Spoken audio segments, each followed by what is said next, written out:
Hey, welcome back, faithful politics listeners and viewers. If you are watching us on our YouTube channel, I am your political host, Will Wright, and I'm joined by your faithful host, Josh Bertram. Hey, Will, how's it going, brother?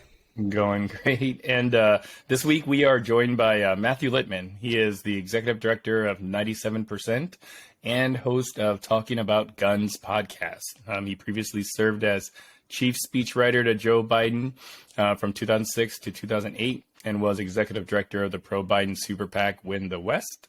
He also runs his own public affairs firm, and we are happy to have him here to talk to us and solve all of our problems dealing with guns. All of them. We're not going to leave a single gun unturned. So maybe Matthew, maybe you could start us off with just telling us like what is the 97%? So the 97% formed. We were trying to figure out. So many things are happening on gun issues around the country, but it seems like no progress is ever made. Right? Why is there no progress ever made? What could we do that somebody else is not really doing? That was a big factor, right? So whenever you get into an issue, and I'm sure that both of you have seen this, you find out that there are hundreds of people doing work on the issue that you don't know anything about. And many of them are doing great work. And so we spent a long time trying to figure out what we could do. And what we came up with, and I can get into more detail on it, is that gun owners are really not heard in this situation, the vast majority. And we wanted to set out to see if that was really the case and then what we could do about it. And so our focus on 97% is really bringing research and data to the table and telling folks, legislators, influencers, that sort of thing, here's where gun owners are, and then you do with it what you will, but here are the facts. Got it. And the 97%, where'd that come from? So there's a survey a few years ago, like 3 or 4 years ago, that said 97% of Americans favor background checks. And that's the highest probably for any issue on any. I mean, I could say, how many people like cheeseburgers, and you'll get like 82%, right? Mm-hmm. So it's the highest that I've ever seen. And some folks, one of my favorite things, Will, is when people say to me, oh, no, I saw a survey that said 91%. Okay. But so that was the impetus for the name, which is to say, if I had to do it all over again, I think we would do it a little differently, because I think 84% of gun owners favor background checks. So maybe we would call it 84%. But that's really how we came up with the name. It's funny you should say that, because like what one of my questions was, well, if the poll or the survey changes, like, would you guys, change your name? And obviously, like you wouldn't. But I can't foresee that number ever changing to like 50%. Right. The lowest it goes is 89. Now, I will say that when you delve into it a little deeper, it changes. Which is something that we've looked into as well. Those numbers can change. So it's sort of an artificial 97% in that regard. It really is. That's interesting. So what are the key issues that you guys focus on at 97%? Like, I know that it's about gun control and safety in general, but what kind of initiatives are you pushing forward, and what do you suggest? So, Josh, I would say we're a pro-Second Amendment organization. And I would say that, we're not pushing so much for taking guns away from people as we are, here's where everybody is, here's where gun owners are, here's where everybody agrees. A lot of the work can be done before the person gets the gun. And I would say that that's based on, I'm coming into this fairly, objectively to start with, which is to say that, we have 45,000 deaths with a gun a year, like 26,000 suicides. Is there anything we could do? Maybe the answer, by the way, guys, is nothing, right? Maybe we can't do anything. But looking at it, it seems like we can. And so one thing we do is we do pretty detailed studies. So we did one when we launched a couple of years ago, and that was polling and focus groups. And our focus groups, Josh, were very narrow. It would be like 8 female hunters in Florida, or 10 members of law enforcement in New Hampshire, something like that. Like we'd get these people together. And then we just did this big recent study with Tufts, which really delves into these poll numbers deeper to find out, because if you look at a lot of these organizations, and again, gun rights organizations, gun safety organizations, a lot of them doing great work, right?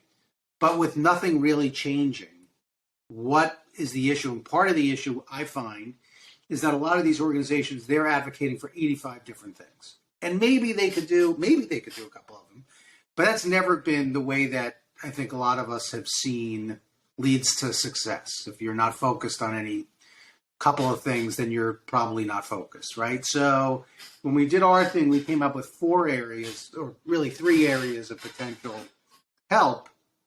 And it doesn't mean, even though we have the data to back it up, it doesn't mean that people will respond to it. Like, I can't promise you that either. But I can say to your audience, guys, that there are ways to reduce deaths with a gun. There are. And that will not infringe upon anybody's Second Amendment rights as far as we're concerned, and others may disagree. But also, the way that the things are going now is Congress is not passing any new gun reform laws in the next couple of years. It's just not going to happen, right? So a lot of the actions at the states, and also the way the courts are working, is that a lot of stuff that's already passed is going to get thrown out. And so another thing that I would say to your audience is you have to live in the world of reality. I can't tell you how many people, and I had this conversation with the Second Amendment professor last week, how many people say, well, just do what Australia did, like get rid of all the guns. Do you think that that's reality in the United States? I mean, it's ridiculous. So reality has to play a role here. So. Yeah, that makes a lot of sense. When we're thinking about the way that the organization is structured, I guess what I'm thinking of is kind of maybe walk us through what's the political kind of makeup of the people within your organization, the people that support the organization. Like, is it pretty purple? What do you find, and how do you organize yourself? It's a great question, because I doubt that your audience, which I'm sure is super sophisticated, knows that when you are like advocating in DC, for example, I'm a Democrat. A lot of Republicans, sometimes they don't want to talk about this with me, right? That can happen. Sometimes they do, sometimes they don't. So let's take guns out of it. Let's say I work for Google, and I'm the Google person, and I want to lobby on Capitol Hill. I have my House Democrat person, my House Republican person, my Democratic Senate person, my Republican Senate person, my administration person, right? They're 5 different people, right? So we can't do that necessarily. But they do that because Democrats tend to meet with Democrats and Republicans tend to meet with Republicans. I don't make a secret of the fact that I'm a Democrat on this issue, but I'm looking for solutions, as I always have, that are not easy to come by, but bringing people together and not letting the perfect be the enemy of the good is really where I come down on this stuff. And so you're asking, we have an advisory board, for instance. We have 2 former NRA lobbyists on our advisory board. We have 3 former Republicans. We have Olivia Troy, who ran national security for Mike Pence. Carlos Curbelo, who's a Republican congressman from Florida. We have Joe Walsh, who's a Republican. Now I think he's an independent from Illinois. We have a bunch of people. We try to have both sides. And then on the other side, we have the guy who ran the Brady campaign in the 90s, right? And the idea is that all of these people kind of feel the same way. Now, that said, if I expanded the things that we advocate on past like the 4 or 5 that we talk about to another 5, I'd lose people, right? Because they're going to say, no, that's not what I signed up for. And that's a very, very, very delicate balance. But, we, as I said to you guys before, we back this stuff up with data, with surveying, with polling, so we know where people are. And we're able to go out there and talk about where both sides are in the issue. I'm glad that you mentioned that you're a Democrat. Only because I'm a Democrat too. Josh is not. He's part of the dark side of politics. One of the things I think that surprises a lot of people is like Democrats can own guns too. Yes. Like there are Democrat gun owners. It's kind of like, it's like there are black people that listen to country music, like, Wait, like is that true? Is that really true? what's that? No, it's not true. The show is full of lies and conspiracy theories, so I've heard that black people really like country music anyways, but, so I'm a Democrat, I'm a gun owner. I'm also former, military. So I think sort of my love for guns kind of came out of that. And I own a few firearms, some of which people would probably be really surprised to know I own and or be afraid of it. And I'm always conflicted when it comes to like this issue, because you see all these shootings. As of the time of this recording, there have been 126 mass shootings. So like if you, I'll suggest to all of our listeners and viewers, if you really want a sobering, daily reminder, like go to the Twitter mass shooting tracker, page and set your notifications on, and it'll remind you like how many mass shootings happen every day, because there seems to be one every single day. Like every time I get one of these notifications, I just think to myself, like, we've got to do something about this, because, I'm fearful for my kids. I've got two little ones. And my wife and I have spoken on a number of occasions about like, well, should I get rid of my guns? Should I do something with them? And we always come back to like I'm the gun owner that people want to have, owning guns, because they're locked up. I'm responsible with them. And I just don't know, like how do you solve the gun problem without touching guns? When Karen Bass was the mayor of Los Angeles, running for mayor of Los Angeles in Congress just a few months ago, she had 2 guns stolen from her house, right? And all these people were shocked that she had guns. Not that they were stolen, but that she had guns. That was a big deal. She had guns. Right? People couldn't believe it. And you have to explain to them just what you're saying, Will, which is that gun use is common. Having guns is common in the United States. That's this country. How do we talk to? Are you asking how we talk to Democrats to get them on board on this issue, or to understand it, or how do you mean? Yeah. Like how do you solve the gun issue when guns are sort of at the root cause of all of it? Like how do you stop gun violence without taking away guns? So I'll say that it doesn't necessarily. There are a couple of things. One is that there are some tweaks in the laws, and it doesn't mean that you don't take away a gun, but it does mean if somebody, for example, has a criminal history, you do. Right? So this is where I think some of the disconnect has come in, and this is a fix that would reduce homicides by 20%, homicides with a gun by 20%, just this, which is that if you make misdemeanor convictions, criminal convictions, if you take away somebody's gun, if they have a misdemeanor violent conviction, then you drop homicides with a gun by 20%. And the reason that's important is because right now, if you committed a felony, any felony, whatever it might be, if you engaged in some type of fraud or something like that, your gun would be taken away. It has nothing to, it's not a precursor at all to any type of gun violence, right? Violence is a precursor to gun violence. So it doesn't really make sense. Like if I'm watching, let's take an example going back of the movie Wall Street. If I took Gordon Gekko's gun away, what difference would that have made? None at all. But if somebody is involved in domestic violence and is convicted of domestic violence, that is a precursor very often to gun violence. So that by itself, which has the support of 80% of gun owners, by the way, if you made this change, would drop homicides with a gun by 20%. That's a big deal, right? There's Yes. We do in this country supposedly universal background checks. I think you may have heard that not everybody has them. Sometimes they're not effective. State background checks are much more effective than federal background checks. That's another way to do things. State permits. So that way, for example, if you, Will, were giving your gun to Josh, if you already had permits, there wouldn't have to be another check. For example, you would have that permit for several years, and every time you went to get a gun, you would not have to have another check, right? So in other words, the odds of you going to get a gun, having nothing in your criminal history, and then a week later buying another gun and having something in your criminal history are very small, infinitesimal. But for you, what a pain to go buy a gun 2 weeks in a row and have to go through that whole background check process twice, right? That seems unfair. So that's another way of doing something for gun owners that makes it a little bit better for them. Now, none of these solutions drop gun violence to zero. It's impossible. But we try to make a dent. So let's talk about, for example, as a military guy. Josh, are you a military guy as well? No, not a military guy. Okay. But you know that a lot of veterans... No, sorry. Nope. You know, a lot of veterans commit suicide. And if you try to commit suicide with a gun, I think the odds are something like 95% that you're going to do it.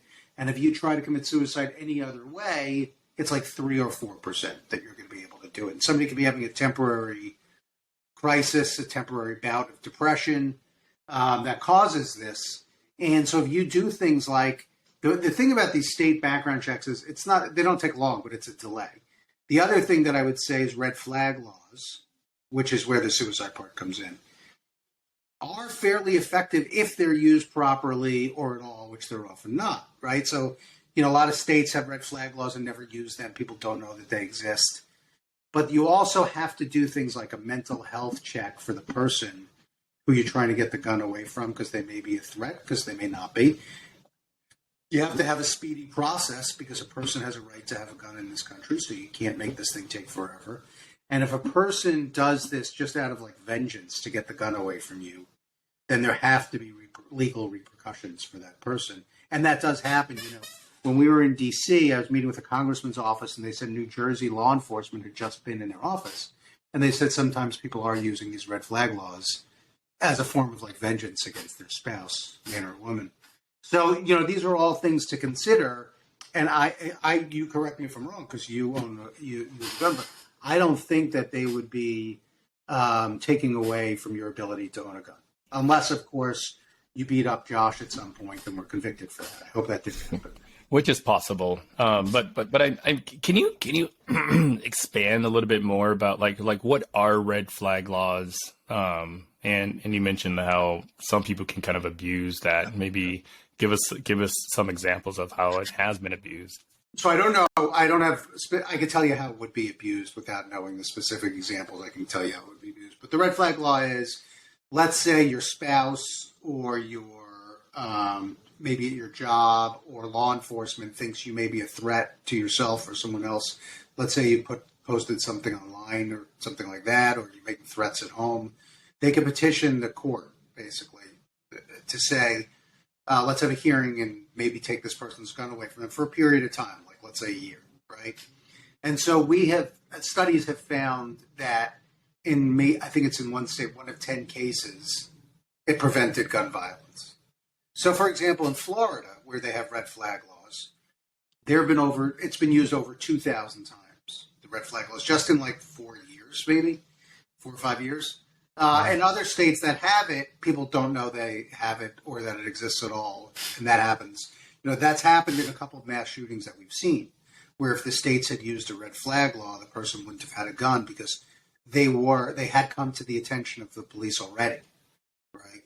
So that's another thing, so how you could abuse it is, let's say my wife had a gun. I was really mad at her. I petitioned the court to say, take her gun away. She's a threat to society. Bless you, even though she's not. That's one way of doing that. So, you have to be careful with red flag laws because you're taking away something that somebody has and that they have a right to. Mm-hmm. And so they deserve a speedy process when you're doing that sort of thing. Yeah. I was thinking about the red flag laws even before our interview, because I was looking up, of course, your organization and looking at some of your studies and some of the reports that you have, and the red flag laws came out when I was looking at that, and I was curious about them. And I guess what I started to think about, I have been depressed.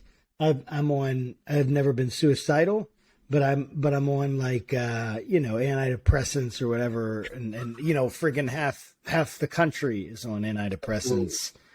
or more. And I'm just wondering, is it ever like, is there any danger or any, I don't know if danger is the right word, is there any concern that these red flag laws could then be used to even to further like define, further impinge and fringe on people's rights? Like even be weaponized at all? And I guess that you said it could be, but just even like pushing into that, even the mental health aspect of it all. What, I know the lines can get blurry, but how can we proceed forward with that while like making sure that the people that shouldn't have guns don't have guns, kind of thing? So I guess on the mental health aspect of it, yes, agree with everything you said, especially the fact that half the country's probably on some medication. More people are, it's funny, my parents are in their 80s, and I was talking to them about depression recently and how common it is. And they said they just never knew in their generation, they never like talked about this stuff at all. And now, in ours, we talk about this stuff like all the time, right? And so it's just much more open. But on the legal front, I don't know what a scenario would be where you use it outside of the gun issue. Also, very often, those types of hearings are closed and confidential. I don't know how it would be used against somebody outside of the hearing, or what you could do to somebody if they had a mental health issue outside of the hearing. So I don't know the answer to that, Josh. I haven't heard it used in that way. It's possible. I just don't know about it. You of course would hope that people always use things for the right reasons, and they don't. So, all these things you have to be careful of, that they don't go too far. I haven't heard any of those stories yet about it being used in a different way. And sure, yeah, no. Red flag has been around for a little while. So, and I haven't heard that. Right. I've heard it used as a vengeance thing, but not anything outside of the hearing. Not to say that there may not be an example of that. I just don't know about it at this point.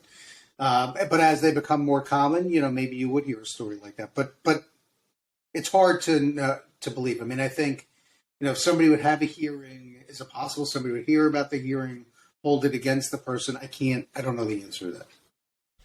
Yeah, that makes sense. I'm even more like, and I hear what you're saying there, and I'm even wondering too about like, have there been any like sense of like, hey, state X enacted red flag laws and state, Y didn't, and here's the difference between, I'm sure there's been studies. We've done, but yeah. Then, yeah. But even further, like, has state X ever taken red flag laws and extended them more and more and more that they've ever been challenged or anything like that? Like, in a state Supreme Court or something like that.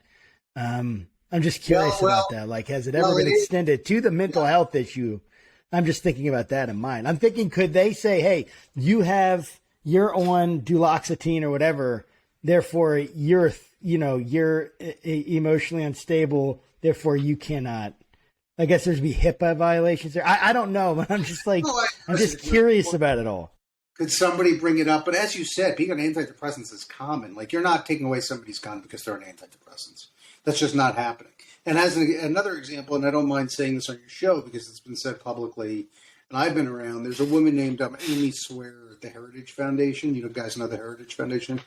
It's sort of a right-wing think tank. And Amy, who will be testifying on, I think, the Senate side on Thursday on gun issues, and does frequently speak on Capitol Hill, at our conference, she talked about the fact that, she suffers from bouts of depression and then has her friends take away her guns voluntarily, which is interesting, whenever those types of things happen. I can't imagine a scenario where if you said you're on the judge that you'd be in front of is on antidepressant medication too, right? I mean, half the people, like you said, that we know are on medication. So I can't imagine. Yeah. I can't imagine that it would be weaponized to that extent. I just wouldn't believe that. That's a wild. Yeah. It's funny. we had Kevin Roberts actually on the show a couple weeks ago, the president of Heritage, and we didn't really get into the gun issue that much. We talked a lot about CRT and education, but amongst sort of my veteran military peers, I would probably say the red flag laws are the one are the one thing that probably causes the most like angst, because, you know, I mean, I've got lots of veteran friends, and some of them are more mentally stable than others. And those friends that are listening to this are all wondering, am I the unstable one? But, you know, Yeah, who is he talking about? I know I'm not a military friend, so I mean, not that he thinks I'm stable, but so you know, like I'm wondering kind of like what's the balance? I mean, if you say, you know, and as we know, like suicide amongst military and veterans is, I mean, it's like a veteran dies every, you know, a couple minutes because of suicide. Yeah. You know, so like would that be a target demographic that could make a good case study? Well, we'll think about how difficult it is to, you know, let's say your spouse decides that this is important enough to go to the police and then to the courts. That's a lot, right? And so, you know, it's not going to be just my husband isn't feeling well, my wife isn't feeling well. Let's go to and that's a lot to go through. And there would have to be some evidence that there's an issue. Like it can't just, that you had done something violent or dangerous or something like that. Well, yes. Something violent would be it, but I suppose if the person's making some threats and that sort of thing, like says I'm going to shoot myself, or maybe that, you know, could be that sort of thing too. But listen, it's up to the courts to decide that. But I think, you know, red flag laws, and I think this goes back to what you were asking, Josh. I can't promise you that the courts will say yes to red flag laws at this point, because, you know, I don't know how much your audience shouldn't have this level of depth probably, but we're here to explain it, which is that when the Supreme Court made this Bruin decision a few months ago, they changed the test for what the Second Amendment meant. And they changed part of it was there was a two-part test. One part was that if you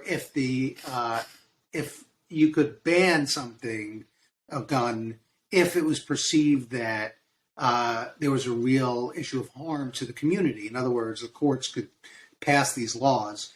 And then in Bruin, they decided that's no longer the case, that the laws would have to have been laws that could have been on the books, have something comparable during the 17 and 1800s, right? So as an example, the Fifth Circuit Court just recently struck down people who have been accused of domestic violence can now get a gun. They weren't able to before, and somebody sued. They said there's no such comparable law in the 1700s. Of course, there's no law against domestic violence at all in the 1700s, right? So, so that's so could a red flag law have passed in the 1700s or 1800s? The answer is very well may not. It may not have been able to. And so what you guys are seeing now in every state is every law, there's a lawsuit. And some of them will make their way forward and some will not. It just happened in the domestic violence case. Now, even that domestic violence case, that court, the Fifth Circuit Court, a larger group may hear that case again. Or it may go to the Supreme Court, right? And the Supreme Court can say, well, yeah, no, we're not going to take that. You do what you want. Or they could say, you know, when we made that Bruin decision, we really didn't mean that 1700s and 1800s. Like, that's possible too, but that's where it is right now. So a lot of these laws that are on the books, they're going to be gone. So help me understand the legal reasoning there again. So you're saying that they said that there has to be a comparable law in the 1700s? Absolutely correct. So I just did a podcast, and I love, you guys should have this guy on. Adam Winkler. He's the leading constitutional scholar in the United States. He's at UCLA. His dad, by the way, important fact, produced the Rocky. All right. Nice. Right, Erwin Winkler. I just found that out. So he's the number one guy, and I just talked to him for a while, and he was just saying, like, it literally would have to have been a law in the 1700s and 1800s, and if it's not, anything in the United States, they're striking them down left and right in the United States at this point. And a lot of these laws would never have existed. Like I said, domestic violence was probably okay. Not illegal. It was probably cool. So, you know, now, right, we have laws against this stuff. We didn't have one in the 1700s. Wow. Yeah. So here's an example. when the president, and obviously, as you said at the beginning, I used to be a speechwriter for Joe Biden, but when he gets up at the State of the Union and says, we have to have an assault weapons ban, we're not going to, right? There are other things that we could do than ban assault weapons that would make a difference. And by the way, I was in sometimes when I'm doing the advocacy on Capitol Hill, I was in a congressional office, and I said, how many people do you think of those 45,000 deaths a year? How many do you think are with an assault weapon? And the staffer that I met with said 40%. And the answer to that 45,000 is probably just over 1%, right? It's 3% of homicides. It's about 1% total because no one... Assault weapons. Yes. No, I think I saw somebody tried to kill themselves with an assault weapon recently. It doesn't happen very often. And they shot into the bathroom behind them as they were trying to shoot, right? I mean, people don't commit suicide with assault weapons, which is the vast majority of gun deaths. So, right. There's this perception that if you ban what is referred to as an assault weapon, you're going to make this big difference. And I'll tell you that from what we learned in our survey was with Dr. Michael Siegel from Tufts University, who's the leading researcher in the country. The stuff that we've suggested, the three things we suggest would reduce homicides by 20%, suicides by 6.7%.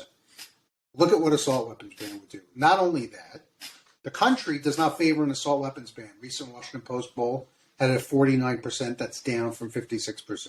Congress is not passing an assault weapons ban.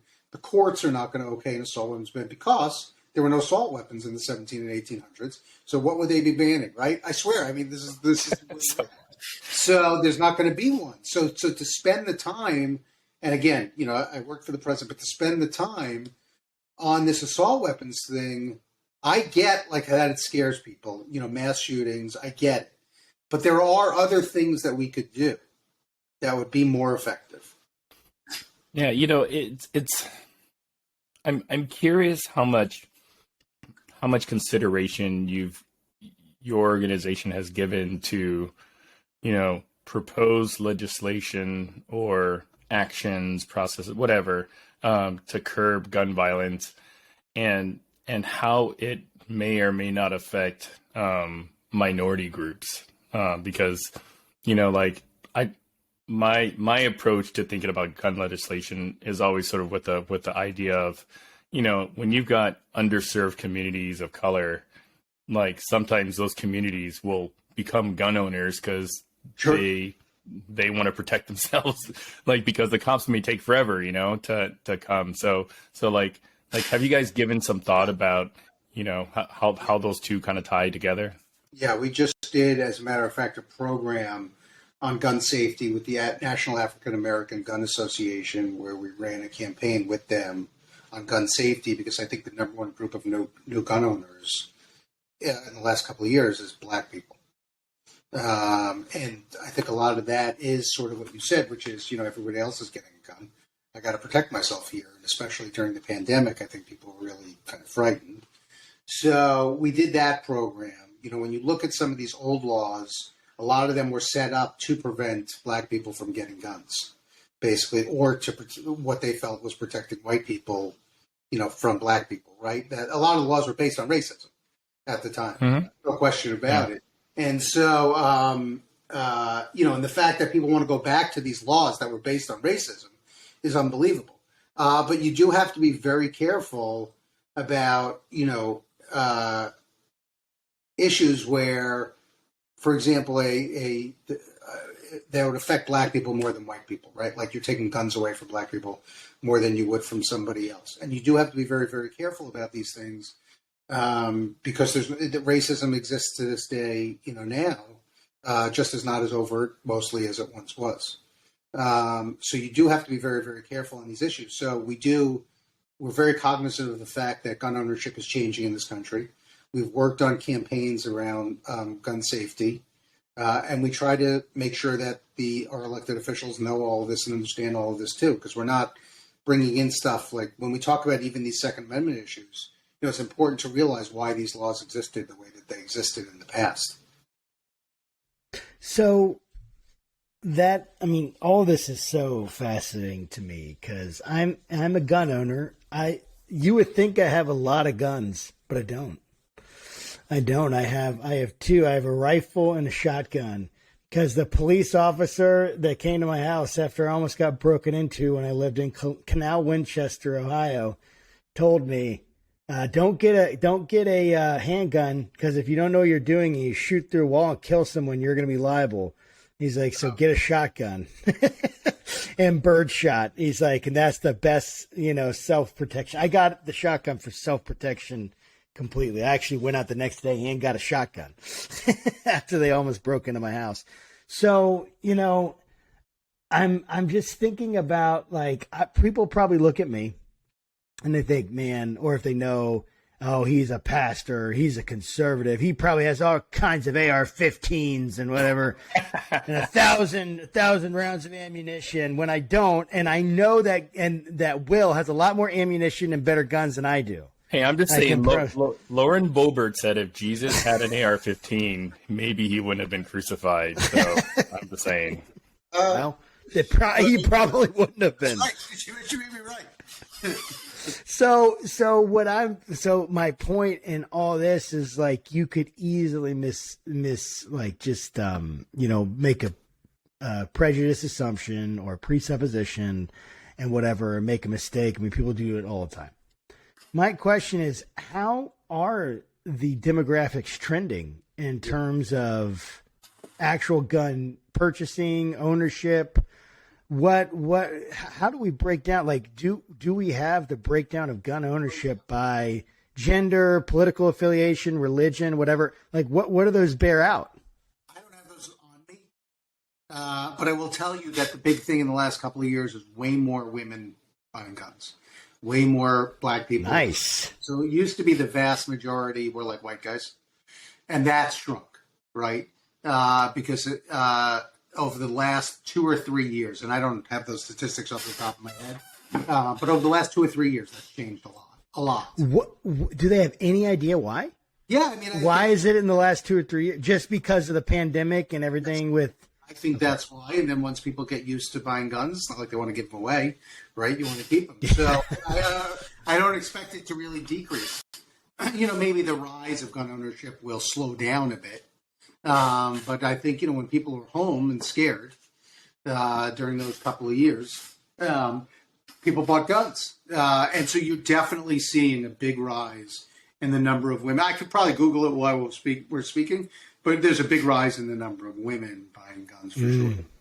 Is there any further explanation as to, like, pandemic, generalization, but is there any data on, like, maybe a more specific theory as to why, like, it's kind of flattening out for white males and increasing in all these other categories? I would have to look into it more. I don't know the answer if there's another explanation, but I think, people's fears of crime and, if you turn on the TV now, there's yes, dude, many places in homicides, right? So I think really crime has dropped in a lot of places, but homicides have gone up. Homicides have gone up. Like, even in I don't know if you guys remember this, but in the early '90s in New York, there were like 2,000 murders a year, and now there's like 700 or something. But it's a big rise. It's a 30% rise from a couple of years ago. Wow. So a lot of violent crime numbers, but the other thing is, I think this is my own theory. You want to hear my own theory? I'll give you my own theory. Absolutely. Yes, very much I do. In these cities, like I'm in LA, and there's a big homelessness population in LA, as you may have heard. And I think people are just like, they go outside and they see what seems to them to be no one's in charge here. There's lawlessness, and I think people are scared. And I think that's certainly true. I grew up in Long Island, but also, lived in Manhattan. And I think that the people I know who are in Manhattan all say the same thing, right? Which is, and then you hear stories about people getting killed in Chicago. And there's this idea that, like, no one's really minding the store, and that if you walk outside, you might get attacked. And I think the rise in homelessness over the last few years, last 3 or 4 years, has been very dramatic. It certainly has here. And people here, I will tell you, are just scared, very often walking outside. And LA is a big city. I live in, I think, a nice neighborhood. But like my daughter, who's 13, she had a friend over the other day. We live near a shopping street, and the friend's mom said, I won't allow them to walk over there because she was afraid of, some getting attacked by a homeless person. And I think it's even like the numbers don't have to bear that out because it's what you see, right? And that scares you. And It's what's reported. That's what you're saying. The media is taking these stories and blowing them up. We know people. I mean, we know, right. In our neighborhood, like I said, I think it's a pretty good neighborhood. There were two stabbings by a homeless person. Whoa. Act. Listen, I live near, I don't know how familiar you guys are with LA, but Venice, California, which is near Santa Monica. Right. It has like the crazy, the stories that you hear are not even to be believed. I mean, I went to something with Karen Bass when she was running for mayor here. It was at somebody's house, and this woman's like, yeah, I'm asleep in my condo, and I wake up, and there's a homeless guy standing over my bed. I am, wait, no, here's a better one. The kids go to school, and there's a meth lab, like in a van, and for whatever reason, the police aren't arresting people. The van blows up. Right? Homeless people, I swear to God, there's homeless people living in the van. They're making like meth or whatever. I swear on my life. The van blows up. The person's body is flung from the van on my life. And the kids are walking around the body to go into school. Right? So, it all. Jeez. This new mayor, she's made her priority homelessness. But I'm giving you an example of why that would be and what people see on a daily basis. Oh, a guy who owns a store on the main shopping street in Venice, California. It's called Abbot Kinney. He has a girl working in his store. Homeless guy comes in with a machete. Right? So is that scary? You're damn right it is. Yes, it's scary, dude. And if you want to know, does he has a right to carry that machete, and that's I don't know. Yeah, that's so crazy. When I was living in California, our proverbial weekend dilemma was, do we go to Huntington Beach or do we go to Venice? And 9 times out of 10, we always chose Huntington just because we were living in Riverside, so it's much easier. But yeah, Venice is a pretty crazy place. And but I want to go back to something that you talked about earlier.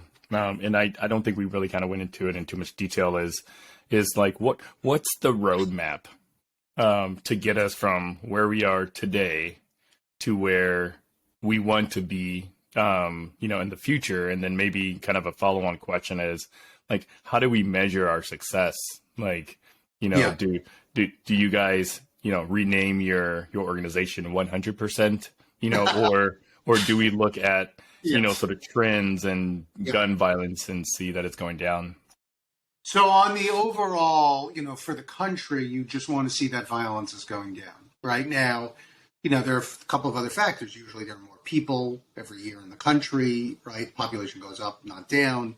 So numbers, generally speaking, tend to increase, but you want those increases to stop, basically, as a percentage, right? So if there are 45,000, you want to see, again, I understand that these are lives, but in terms of the numbers, you want to see that start to go down. Right. That's one way of measuring it, one way of seeing success. It's going to be very, very difficult to do that. For us, we literally have a roadmap, which is kind of what I was discussing before, the research we did with Dr. Siegel at Tufts. And we do things like, for example, we will present that roadmap to the Gun Violence Caucus in Congress. We will send that roadmap to Michigan had hearings the last couple of weeks on gun issues, the Michigan State shooting, which, by the way, is a perfect example of somebody who committed a felony. He was doing concealed carry and no permit. He got knocked down to a misdemeanor. It should have been a felony. And then he went out and shot people at Michigan State, right? If our roadmap was in place, he wouldn't have been able to buy that gun after that. But so when we're in Michigan, we talk about these issues. And a lot of people testified in Michigan on gun issues, but I mentioned Olivia Troy, who ran national security for Mike Pence, and she was the person after mass shootings who'd be dealing with the mass shootings as well.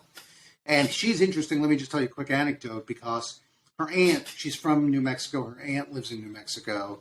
And 4 years ago, you may remember, I think it was 4 years ago, the Walmart shooting in which I think 22 people were killed. Her aunt was pulled to safety by a stranger, so she wasn't killed in that shooting. About 3 or 4 weeks ago, there was a shooting at a mall next to that Walmart in Santa Fe. Her aunt was pulled to safety by a stranger in that one, too. So Olivia is very passionate about gun issues. She's a gun owner. And she spoke for us in Michigan with Dr. Siegel on our research and our roadmap. And what we try to do, which I think is a little bit different, is we'll talk to anybody. Like, we will say, here's what it is. We're happy to talk to every Republican in office. A lot of Republicans often don't want to talk about gun issues because their constituents aren't necessarily in the same space that maybe they are. So they don't really want to be public about this very often. But we had a meeting with Darrell Ice's office, A+ NRA rating, right? We walked in, the guy was giving us a hard time, the staffer, not Ice himself. And then after we start to talk about our research for a little while and talk about these violent misdemeanor laws, he says, oh, I didn't know that. Oh, that's interesting, right? And it doesn't mean that they're going to do what you suggest. It doesn't mean that at all. But you do have to get people to listen.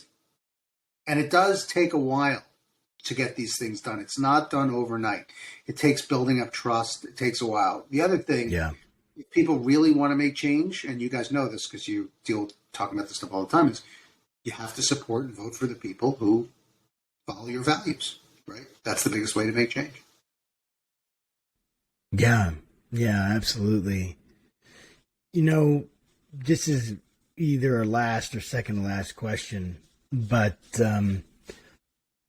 what do you predict in the next, and obviously anyone who predicts the future knows that it's a fool's errand, but what do you predict in the future, gun trends, gun laws, legislation in America? How do you see, what would you not be surprised? Let me put the question that way. 10 years, what would you not be surprised about? Wow. So I'm horrible at predicting because I predict that the Knicks are going to win the championship every year. And so far I've never been right in my lifetime, I don't think. We'll give you a pass. Thank you. So on gun issues, technology is going to start to play a part. There's a company. AI? Yeah, not AI, but fingerprint technology. So, for example, there's a company in Boston called BioFire. This guy is like an MIT dropout. He started this company, and I think it's starting to have some success. It's fingerprint technology, which could help with safety.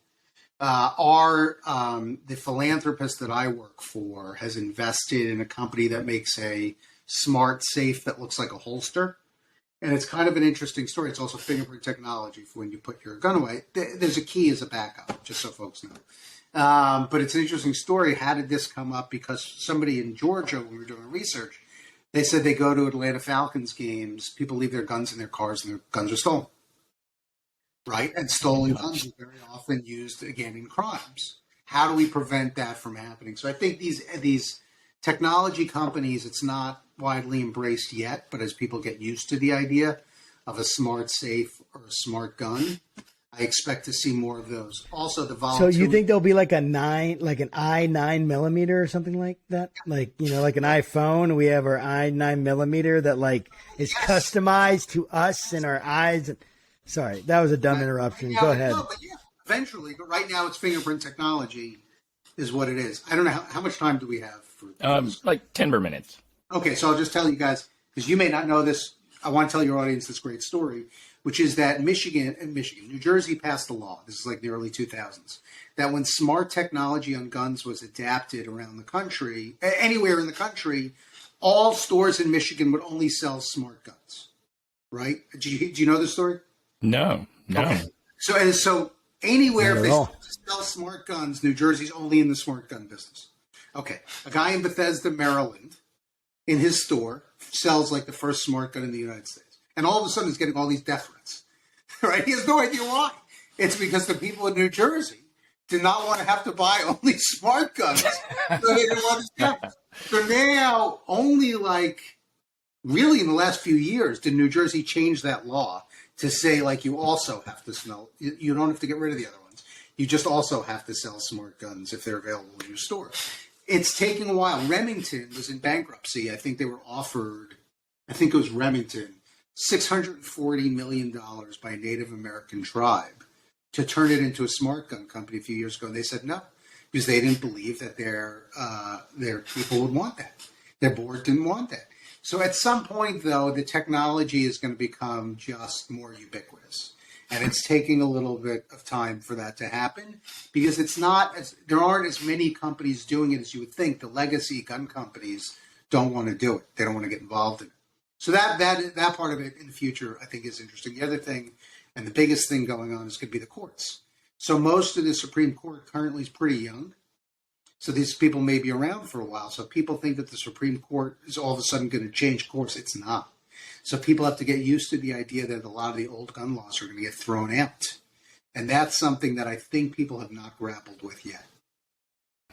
Yeah, I'm curious on your thoughts about, seems like, seems like most of the gun control measures are preventative, and very few of them, deal with like increasing penalties. So like, is that kind of part of the strategy as well, as to just look at, if someone commits an act with a violent, with a gun, then what normally would have been 5 years is now 20 years or something like that. So we have to be very careful, Will, where we get involved. I'm not saying that there aren't other people doing that stuff, but the things that we get involved in, we have to know that they're supported by the vast majority of gun owners. So let's go back, if you don't mind, to that, to assault weapon. Mm-hmm. Assault weapon ban is only favored by 1/3 of gun owners, right? So we know that going in, we're going to stay out of that one for now, right? If we change and all of a sudden 90% of gun owners said, hey, you've got to advocate for this, okay, that's something. But when it isn't. So when you talk about penalties, it's really, I don't know that we can get gun owners on board, but I also don't know that it's within a purview to do. I don't know who would really advocate for a change in penalties. It's not us. There may be, because like Giffords has Giffords Law Center. So maybe they would do that sort of thing, but I'm not sure. Interesting. And I guess my my last question is actually somewhat of a comical one. Like Dave Chappelle did a stand-up once where he's like, just like increase the cost of bullets. I forgot what number he said, but he's just like, they did with cigarettes. Yeah. Yeah. Cigarettes, and now we're going to afford it. Exactly. Like it would make you think twice if that like $300 round that you just bought, is like, what if you missed?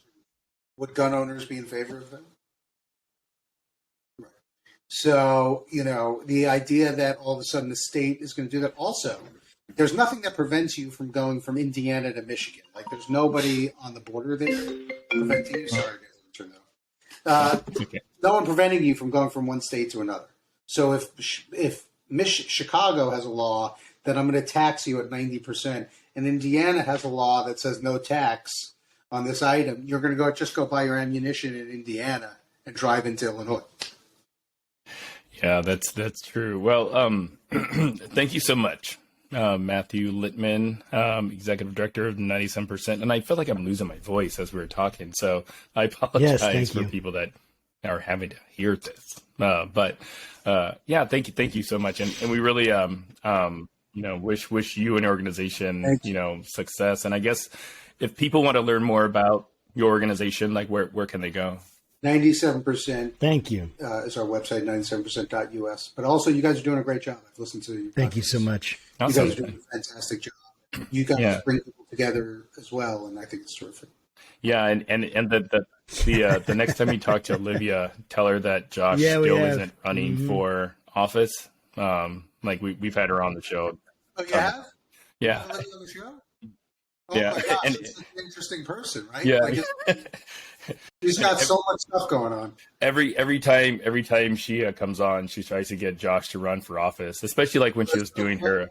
Oh, I'm calling her right after this and telling her that Josh wants to run for office. And why doesn't she ask him? Hey, thank you. Good. Well, thanks again, Mathew, and to our listeners and viewers, we'll see you next week. And hey,